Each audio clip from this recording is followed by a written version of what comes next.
Assalamualaikum warahmatullahi wabarakatuh. Alhamdulillahi rabbil alamin wa bihi nasta'in ala umuri dunya waddin. Wassalatu wassalamu ala asyrafil anbiya'i wal mursalin wa ala alihi wa sahbihi ajma'in. Subhanaka la ilma lana illa ma 'allamtana innaka antal alimul hakim. Rabbi shrah li sadri wa yassir li amri wahlul 'uqdatam min lisani yafqahu qawli, amma ba'd. Apa khabar tuan-tuan dan puan-puan sidang penonton? Moga-moga kita dirahmati Allah Subhanahu wa taala. Alhamdulillah, kita syukur, panjatkan kesyukuran kita kepada Allah di atas nikmat yang Allah Subhanahu wa taala kurniakan kepada kita. Tidakkah Rasulullah menjadi ikutan bagi kita?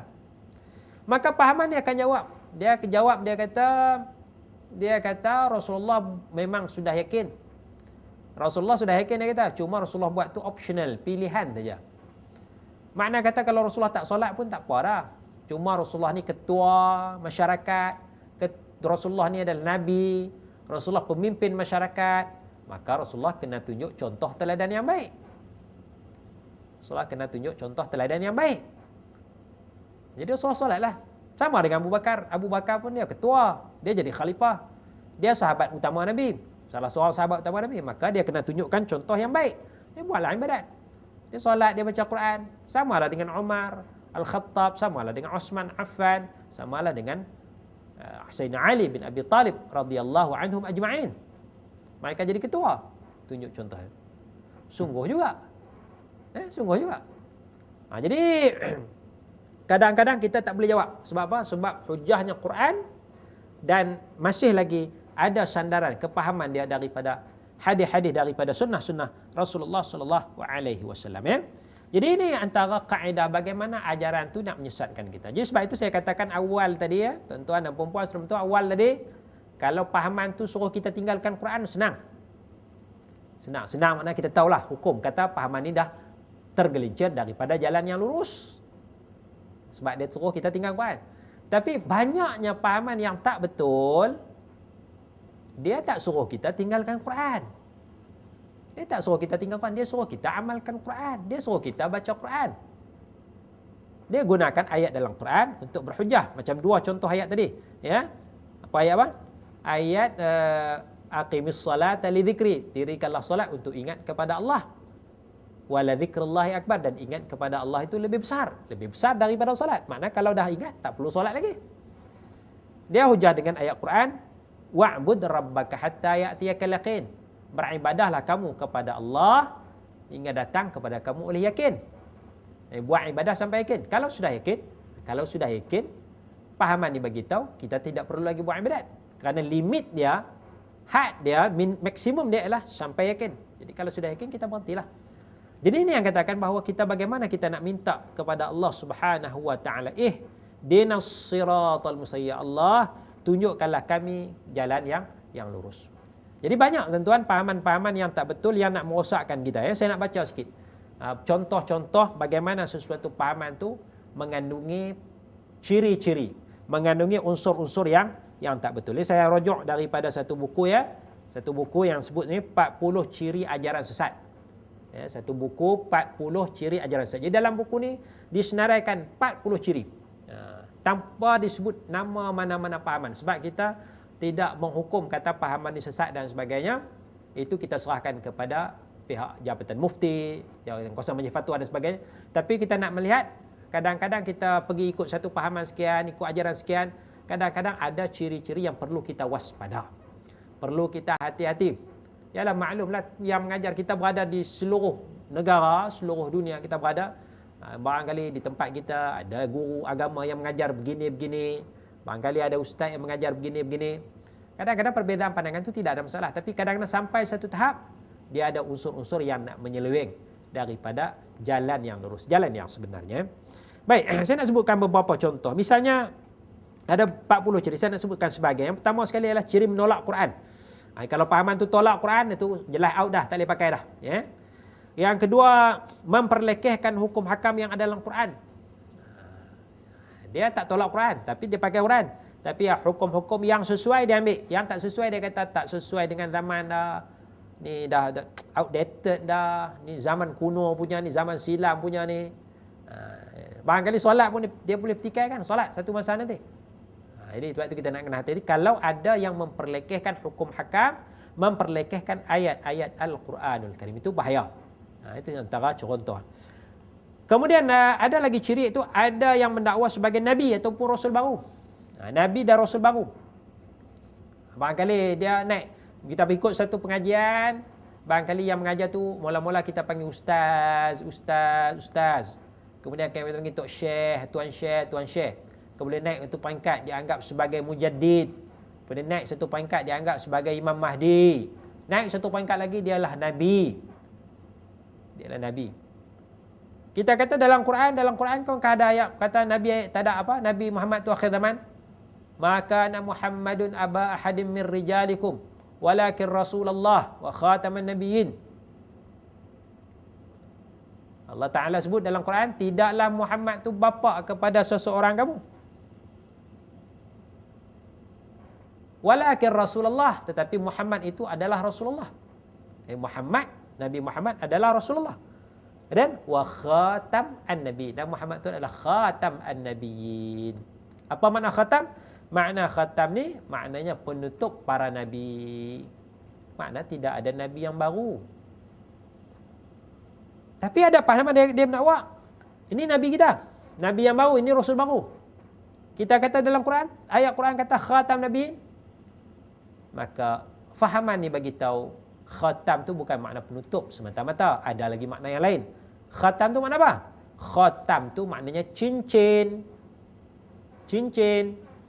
Ini Nabi Muhammad tu adalah cincin para nabi, makna cincin ni perhiasan. Nabi perhiasan ni elok, mana di kalangan para nabi yang paling elok Nabi Muhammad lah. Bukan makna menutup. Betul ke? Tak percaya, buka kamus. Kita pun carilah buku kamu. Khatam, kha alif tamin. Cincin. Jumpa sungguh khatam makna cincin. Ustaz ni tak bohong. Memang dalam bahasa Arab khatam makna cincin. Kita akan keliru kita gitu. Jadi ayat itu tak kata Nabi Muhammad penutup segala nabi. Mana ada lagi nabi yang baru selepas Nabi Muhammad. Ada lagi. Sungguh juga. Jadi dia mendakwa dia sebagai nabi. Kita mula terima. Sebab apa? Sebab kita dah kalah dengan hujah Quran. Kita kalah hujah dengan Quran. Bukan kita menang, kita kalah. Jadi bila kita kalah, kita terimalah ajaran dia. Dialah nabi yang baru. Dialah rasul yang baru. Bila dia nabi baru, dia rasul baru, kita terima. Maka adalah syariat-syariat yang dia akan sampaikan. Solat pun barangkali 5 waktu jadi 1 waktu je. Tak apa, dia nabi baru. Dia kata macam Nabi Muhammad lah. Nabi Muhammad bila datang, dia batalkan syariat Nabi Musa. Dia batalkan syariat Nabi Isa. Saya ni nabi baru, saya pun boleh batalkan syariat Nabi Muhammad. Dia ubah suai lah. Kita pun paksa terima lah sebab kita dah kalah hujah dengan ayat Quran. Dia pasal lagi pakai Quran. Ini ciri. Ciri bagaimana kalau ada pahaman yang mengajar kepada kita, ni nabi yang baru atau ini rasul yang baru. Itu contoh kata pahaman tu pahaman yang tak betul. Ciri yang seterusnya ialah kuasa mengampunkan dosa. Kuasa mengampunkan dosa. Kita banyak dosa. Banyak dosa. Kadang-kadang kita daripada muda tak semayang, contoh kata. Yalah biasalah tak semayang ni di kalangan orang muda. Bukan dia tak tahu kata wajib, dia sekolah elok, sekolah rendah tu kira tu imam lah kan. Kira tu imam lah, Fatihah tu sedap baca. Kalau duduk asrama tu boleh jadi bilal, boleh jadi imam, pakai jubah, pakai serban tiap-tiap waktu semayang. Tapi bila habis sekolah, habis SPM, cuba tengok SPM, dia kadang-kadang ramai tak semayang, tak solat. Jadi bila sampai satu peringkat, katalah usianya sampai kepada umur dia lepas SPM 18 tahun sampai umur 40 tahun, dia tak solat. 20 tahun dia tak solat. Bergolongan. Orang yang kalau tak solat, dia akan mudah nak buat dosa lain. Dia nak judi, dia tak rasa bersalah. Dia nak berzina, dia rasa tak bersalah. Dia nak teguk arak, dia rasa tak bersalah. Sebab apa? Sebab dia tinggalkan perkara yang paling besar, iaitu solat. Solat dia tinggal, yang lain tu kira dosa lain tak ada masalah. Dosa kecil je bagi dia. Jadi bila sampai satu peringkat,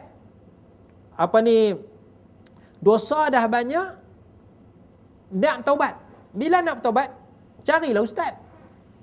Ustaz pejabat agama, ustaz yang mengajar kat masjid, kat surau. Ustaz, saya ni tak semayang lama dah ustaz. Macam mana nak buat ni? Dosa saya banyak, boleh dah Allah Ta'ala ampunkan? Barangkali ustaz tu bagi tahu sembahyang yang tinggal tu kena qada, kena ulang balik, kena ganti balik. Dosa tu serah kepada Allah dah. Allah Taala boleh ampun kalau Allah Taala nak ampun. Kalau Allah Taala tak mau mengampun, Allah Taala tak ampun. Jadi ustaz yang ada di masjid, di pejabat agama, di surau, dia tak boleh bagi jawapan yang konkret. Serah kepada Allah lah. Kalau Allah Taala nak ampun, ampun. Kalau Allah Taala tak nak ampun, tak nak ampun lah. Itu kerja Allah. Jadi kadang-kadang kita tak puas hati. Allah, tak sedap. Jawapannya tak sedap bagi kita. Sebab apa? Sebab kita rasa nak mati dah. Barangkali doktor kata kita nak taubat tu, barangkali doktor kata hidup tak lama dah ni. Kena kanser ke, kena apa ke. Jadi kita nak satu ketetapan supaya dosa kita boleh dihapuskan. Carilah, orang kata ustaz ni ada, ustaz ni ada. Ada satu ustaz, kalau pergi cerita kat dia dosa kita, dia akan ampunkan dosa kita. Buatlah amalan sekian, dia bagi satu amalan, buat amalan, dosa dia akan ampunkan. Kita yang dah tertekan, kita yang stres, kita yang dah nak meninggal dunia ni, bila orang offer, tawarkan ada guru agama yang boleh ampunkan dosa, kita rasa lapang sikit. Okeylah, alhamdulillah. Kita pun pergi cerita dosa kita begini, dia pun ampunkan dosa, tak ada masalah, dia ampunkan dosa. Dosa tak sembahyang 20 tahun, tak ada masalah, saya ampunkan. Saya wakil Tuhan, dia kata. Sepatutnya Tuhan ampun, tapi saya wakil Tuhan. Saya boleh ampunkan dosa. Dosa tak puasa, tak ada masalah, dia ampunkan. Dosa apa lagi? Dosa minum arak, tak apa, saya ampunkan. Yang penting buat amalan sekian-sekian, semua dosa saya ampunkan. Jadi, kita rasa seronok. Sebab bila dah diampunkan, kita tak ada dosa lah. Ini kadang-kadang satu ciri bagaimana kuasa mengampunkan dosa ini merupakan satu ciri pahaman tu sudah tersasar daripada pahaman yang betul, ya. Baik, kalau kita lihat Rasulullah sallallahu alaihi wasallam, ya. Adakah Rasulullah pernah mengampunkan dosa seseorang? Dosa dengan Allah lah, bukan dosa sama kita ni. Kalau orang tumbuk kita, kita boleh maafkan, tak ada masalah. Aku ampunkan kamu. Itu dosa sama kita, itu tak ada masalah. Hari raya kita minta maaf banyak-banyak lah, 0-0 lah, 0-0. Yang tu sama-sama kita. Kita tipu kawan kita ke, kita kenal kawan kita ke, kita tumbuk dia ke. Itu dosa sesama kita, kita boleh ampun, kita boleh maafkan. Ini dosa dengan Allah. Takkan orang boleh ampun kan? Kita tumbuk kawan kita nama Abu. Yang ampunkan dosa, kawan kita nama Salim. Macam mana? Kan? Kita tumbuk Abu. Kita bersalah kepada Abu. Abu yang boleh maafkan kita, bukan Salim. Salim tak ada kaitan dengan kes kita. Kita bersalah kepada Allah, berdosa kepada Allah. Kita tak solat sebagai contoh. Pasal apa orang nak ampunkan dosa kita? Orang tak ada kuasa. Hingga Rasulullah SAW pun tak ada kuasa juga untuk ampunkan mana-mana dosa terhadap Allah. Ini Allah Ta'ala sebut dalam Al-Quran, dalam surah An-Nisa. Surah An-Nisa, surah yang keempat, ayat 64, Allah Ta'ala sebut, A'udzubillahi minasyaitonirrajim. Wa ma arsalna min rasulin illa liyuta'a bi'iznillah. Walau annahum izzalamu anfusahum ja'uka fastaghfarullaha wastaghfara lahumur rasulu la wajadullaha tawwabar rahima. Surah An-Nisa ayat 64. Apa maksudnya? Allah Ta'ala kata, kami tidak utuskan Rasul melainkan untuk ditaati dengan izin Allah.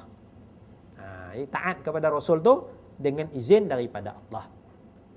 Kemudian kata Allah, walau annahum izzalamu anfusahum, kalaulah ketika mereka menzalimi diri mereka. Mana manusia ni buat dosa, buat salah, apa dia buat? Ja'uka, mereka datang kepada kamu wahai Muhammad, datang kepada Rasulullah sallallahu alaihi wasallam. Fastaghfarullah, maka mereka meminta ampun kepada Allah. Ya Allah, ampunkanlah dosa kami ya Allah. Kan bercucuran air mata, mereka minta ampun, menadah tangan, ya Allah, aku tak sembahyang ya Allah, aku buat maksiat sekian-sekian ya Allah, aku tak tutup aurat ya Allah, ampunkanlah dosaku ya Allah. Fastaghfarullah, mereka minta ampun kepada Allah. Kemudian Rasulullah dah datang kepada Rasulullah buat apa? Rasulullah buat, kata Allah, wastaghfara lahumur rasulu, dan Rasulullah pun minta ampun kepada Allah untuk mereka. Rasulullah minta ampun, bukan Rasulullah ampun. Rasulullah minta ampun. Ya Allah, ampunlah hamba ni ya Allah, dia ni banyak dosa ya Allah. Kan? Yang tu yang Rasul buat. Kita pun buat. Ya Allah, ampunilah sahabatku ya Allah. Ampunkanlah dosaku ya Allah, ampunkanlah sahabatku juga ya Allah. Rasulullah pun dia boleh tolong doakan untuk kita kepada Allah. Doa kepada Allah, ya Allah, kawan ni telah melakukan maksiat sekian-sekian, dia telah bertaubat, telah insaf ya Allah, ampunkanlah dosanya ya Allah. Jadi Rasulullah hanya boleh istighfar, boleh minta ampun, tolong minta ampun. Wastaghfara lahumur rasul, tolong minta ampun. La wajadullaha tawwabar rahima, maka mereka akan dapati Allah itu Maha Pengampun. Ini salah satu tugas atau kuasa yang diberi oleh Allah kepada Rasulullah sallallahu alaihi wasallam. Jadi tuan-tuan, kalau ada pahaman kata boleh ampunkan dosa, itu memang tak betul tu. Itu kira salah tu, salah. Itu contoh bagaimana kita nak kena. Kemudian kadang-kadang ada pahaman yang mendakwa wahyu Tuhan masih turun. Wahyu Allah masih turun. Ya, wahyu Allah masih turun. Sebab tadi kita dah bincang, ada nabi baru, ada rasul baru. Bila kita dah kalah hujah dalam masalah nabi baru, rasul baru, maknanya kita ada terima kata ini ada nabi baru, ada rasul baru. Maknanya bila macam tu, ada lagi wahyu Allah yang baru akan turun. Maknanya wahyu dulu suruh semayang. Barangkali dalam Quran tu semayang tu macam mana? Dia ceritakan semayang. Tak diceritakan secara detail semayang tu. Tak ada satu ayat cerita semayang tu lengkap daripada takbiratul ihram sampai salam, tak ada. Tak ada. Dia cuma bagi dalam Quran kerangka kasar je. Ada bacaan dalam Quran. Baca apa tak disebut.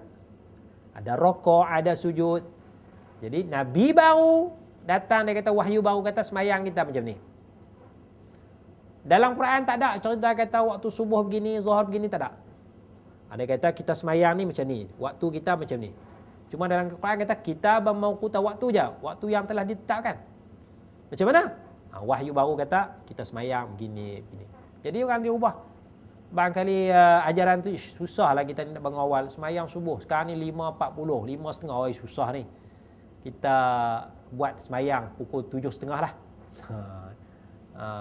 Terima wahyu baru. Wahyu baru kata pukul 7.30 semayang subuh, lepas matahari naik. Kan? Orang seronok lah, sungguh juga kan?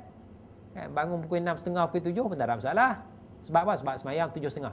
Setengah jam lepas matahari naik, okey lah. Kan? Zuhur panas lah. Zuhur panas, wahyu baru kata tak perlu semayang zuhur lah. Asar pun tak perlu semayang. Maghrib pun kita sibuk nak balik kerja jen dan sebagainya, kita semayang isyak cukup lah. Subuh sikit pukul 7.30 pagi, isyak sikit.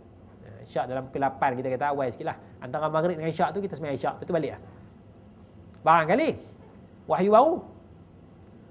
Barangkali puasa, Allah Akbar, nak puasa sebulan 30 hari tu, Allah letih semua. Lepas tu sehari tu pula panjang, lebih kurang 13 jam, 14 jam. Barangkali puasa kata kita puasa mula pukul 8 pagi sampai pukul 1 tengah hari, cukup. Jadi kita sahur pukul 7.30 pagi. Lepas semayang subuh sahur.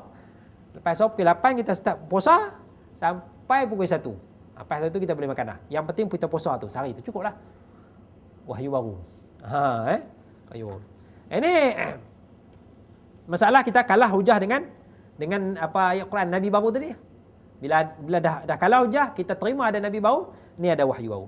Sedangkan dalam Al-Quranul Karim, Allah Subhanahu wa taala telah menyatakan dalam Quran, dalam surah Al-Maidah ayat yang ketiga, Allah Taala menyatakan, a'udzubillahi minasyaitonir rajim, al-yauma akmaltu lakum dinakum wa atmamtu 'alaikum ni'mati wa raditu lakumul Islam madina. Allah Taala menyatakan pada hari ini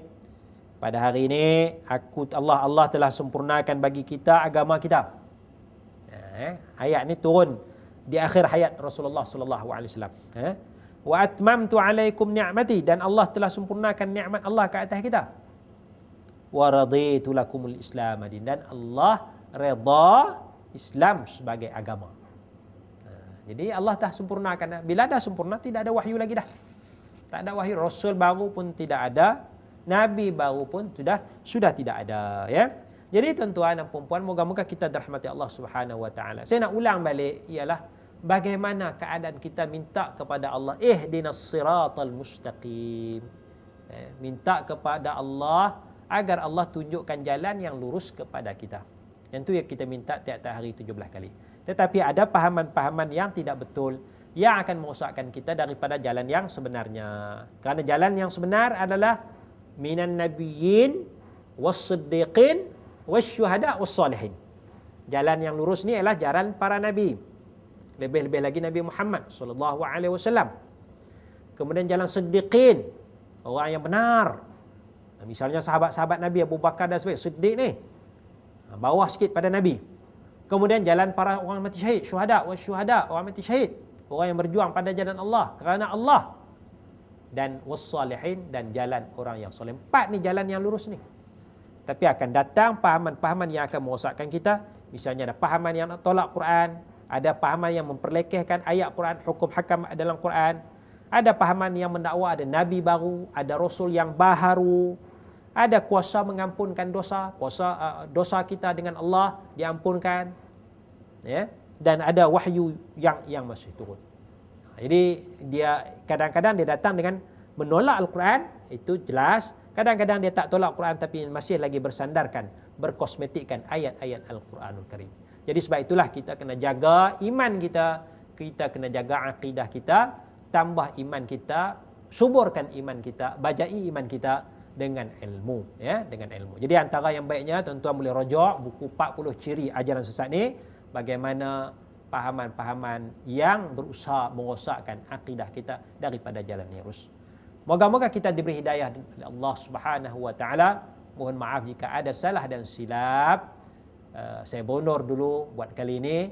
Moga-moga kita diberi izin oleh Allah untuk bertemu lagi. Sekadar itu, wallahu a'la wa a'lam bis-shawab. Wassalamualaikum warahmatullahi wabarakatuh.